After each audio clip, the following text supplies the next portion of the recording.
acho que não se devia esperar nada diferente da Folha, né? A Folha, os jornais, especificamente a mídia monopolista brasileira, ela é a caixa de ressonância dos interesses da elite brasileira. A elite brasileira que tem interesse em que toda a renda brasileira que seja obtida a partir de impostos, das atividades econômicas do Brasil, que sejam controladas pelo Estado, que tenham o destino primeiro e imediato de pagar títulos da dívida que ela, elite, comprou. Né? Então, essa é a grande discussão. Quer dizer, a partir do século XX, especialmente no final do século XX, houve essa situação. O que fazer com a quantidade de dinheiro que estava na mão de poucas pessoas no mundo? Né?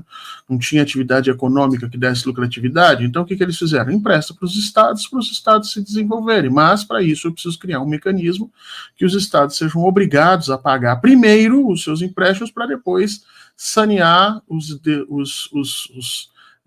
vamos dizer assim, as obrigações que eles têm com a sua população. E é isso que o Brasil fez. O Brasil tem uma série de leis que obriga necessariamente que essas elites venham a receber esse dinheiro primeiro.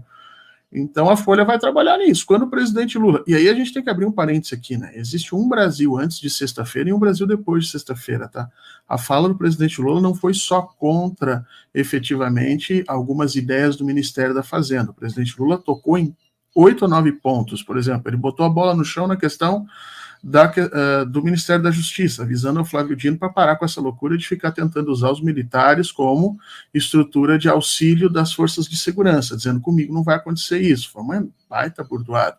Um pouco antes, no início da semana, ele já tinha mandado para o Congresso um projeto de lei acabando com o novo ensino médio, quer dizer, algo que o Camilo Santana estava desesperadamente tentando evitar que acontecesse.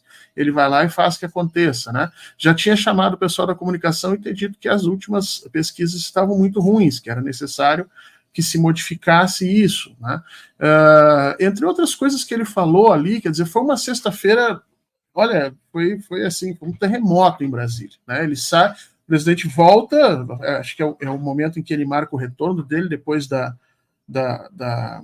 cirurgia, e ele balança basicamente toda a estrutura ministerial que tinha montado, mais ou menos dando o seguinte recado: olha, ou as coisas mudam e melhoram, ou a coisa vai mudar. E nisso ele toca diretamente a questão da política econômica, porque a gente tem que lembrar como é que isso ocorre, como é que essa história ocorre, né? O Haddad, lá em fevereiro, ele coloca o seu planejamento em direção ao ano, e ele começa o seu planejamento como vamos dizer assim, buscando um bom mocismo na economia, né? Tentando dizer para todo mundo: olha, nós vamos desfazer a loucura que o Bolsonaro fez no Brasil, nós vamos desfazer em um ano. E todo mundo que olhou isso disse: nossa senhora, não vai dar. Não tem como você fazer, né? Foram 4 anos de loucuras do Bolsonaro, 2 nos últimos anos, inclusive, completamente ilegais, criminosas, e nós vamos desfazer em um ano? E o Haddad disse: vamos desfazer em um ano. Deixou o mercado financeiro felicíssimo, a Faria Lima felicíssima, o Lira virou amigo pessoal dele, pediu que ele se tornasse o único ministro. Lembra que o Lira queria que ele fosse o cara das relações institucionais, da educação? Eu digo, meu Deus, vai ter um ministro só, então o Lira só quer conversar com o Haddad. Agora, primeiro, não era o momento ali do Haddad fazer esse tipo de planejamento, porque o governo estava saindo das urnas, nós precisávamos efetivamente desenvolver a economia brasileira nesse primeiro ano, e depois negociar essa questão de dívida e não dívida num segundo momento. Vamos lembrar aqui, como falou bem a Maria Luísa, quando o Bolsonaro estava gastando os tubos de forma ilegal, a Folha de São Paulo não dava um pio. Então, essa dívida que a gente está tendo que resolver agora não é uma dívida que venha a partir do governo de esquerda. Não. Foi uma dívida que a Folha silenciosamente permitiu.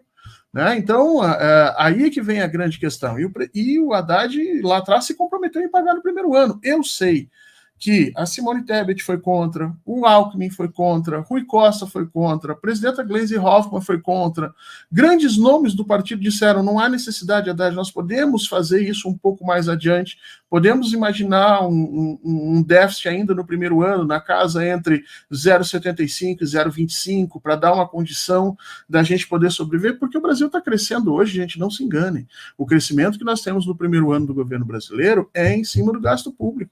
Nós estamos com quase 70 bilhões de gasto público acima da nossa receita, e é isso que está fazendo a economia brasileira se desenvolver aqui, porque não tem R$1 de investimento da burguesia. A burguesia brasileira ainda não se mexeu. E a grande aposta do ministro Haddad é que, dadas as condições corretas, a burguesia vai voltar a investir no Brasil e nós vamos voltar a crescer. Particularmente como historiador, eu acho isso uma temeridade, a gente acreditar nessa situação.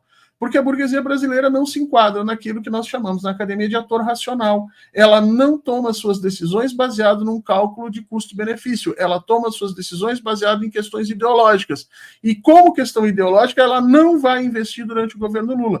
De qualquer forma, o ministro Haddad sempre apostou que sim. E acho que agora, a partir de sexta-feira, o presidente Lula chega para o Haddad e diz assim, olha, vamos assumir a realidade, não vai dar para pagar o déficit, como a gente está colocando, e mais, que a segunda parte do discurso que a Folha nem comentou, mas que o presidente deixou muito claro, eu não vou reduzir os bilhões que estão marcados para redução, caso a gente não consiga atingir o déficit zero. Então, o presidente Lula lançou para o Haddad uma enorme tarefa de não só assumir que efetivamente aquele plano foi por água abaixo, mas avisar que em 2024 nós não vamos sacrificar a economia brasileira e ferrar a economia brasileira simplesmente porque a Faria Lima quer que se tenha dinheiro para pagar os seus títulos de dívida e tudo mais. Há que se achar uma outra solução. O Brasil é outro, Gilbert, antes de sexta-feira e depois de sexta-feira.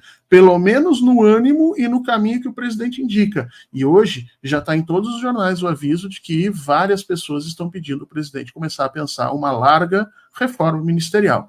É um significado muito claro de que ele não está satisfeito com o andamento de como os ministérios estão tocando a coisa.